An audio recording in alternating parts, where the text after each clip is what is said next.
السلام علیکم دوستو، آج کی کہانی کا نام ہے گڑھے میں گرا گھوڑا۔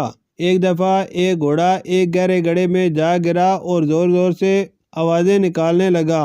گھوڑے کا مالک کسان تھا جو کنارے پہ کھڑا اسے بچانے کی ترکیبیں سوچ رہا تھا۔ جب اسے کوئی ترکیب نہیں سوجا تو ہار مان کر دل کو تسلی دینے لگا کہ گھوڑا تو اب بوڑھا ہو چکا ہے، وہ اب میرے کام کا بھی نہیں رہا، چلو اسے یوں ہی چھوڑ دیتے ہیں اور گڑھے کو بھی آخر کسی دن بند کرنا ہی پڑے گا، اس لیے اسے بچا کر بھی کوئی خاص فائدہ نہیں ہے۔ یہ سوچ کر اس نے اپنے پڑوسیوں کی مدد لی اور گڑھا بند کرنا شروع کر دیا۔ سب کے ہاتھ میں ایک ایک بیلچہ تھا جس سے وہ مٹی، بجری اور کوڑا کرکٹ گڑھے میں ڈال رہے تھے۔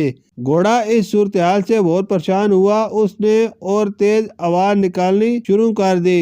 کچھ ہی لمحے بعد گھوڑا بالکل خاموش سا ہو گیا۔ جب کسان نے جھانکا تو یہ دیکھ کر حیران رہ گیا کہ جب گھوڑے کے اوپر مٹی اور کچرا پھینکا جاتا ہے تب وہ اسے جھٹک کر اپنے جسم سے نیچے گرا دیتا ہے اور پھر گری ہوئی مٹی پر کھڑا ہو جاتا ہے۔ یہ سلسلہ کافی دیر تک چلتا رہا۔ کسان اپنے پڑوسیوں کے ساتھ مل کر مٹی اور کچرا پھینکتا رہا اور گھوڑا اسے اپنے بدن سے ہٹا کر اوپر آتا گیا اور دیکھتے ہی دیکھتے اوپر تک پہنچ گیا اور باہر نکل آیا۔ یہ منظر دیکھ کر کسان اور اس کے پڑوسی سکتے میں آ گئے۔ زندگی میں ہمارے ساتھ بھی ایسے واقعات رونما ہو سکتے ہیں کہ ہمارے اوپر کچرا اچھالا جائے، ہماری کردار کشی کی جائے، ہمارے دامن کو داغدار کیا جائے، ہمیں طعن و تشنیع کا نشانہ بنایا جائے، لیکن گندگی کے اس گڑھے سے بچنے کا طریقہ یہ نہیں کہ ہم ان غلطیوں کی تہہ میں دفن ہو کر رہ جائیں، بلکہ ہمیں بھی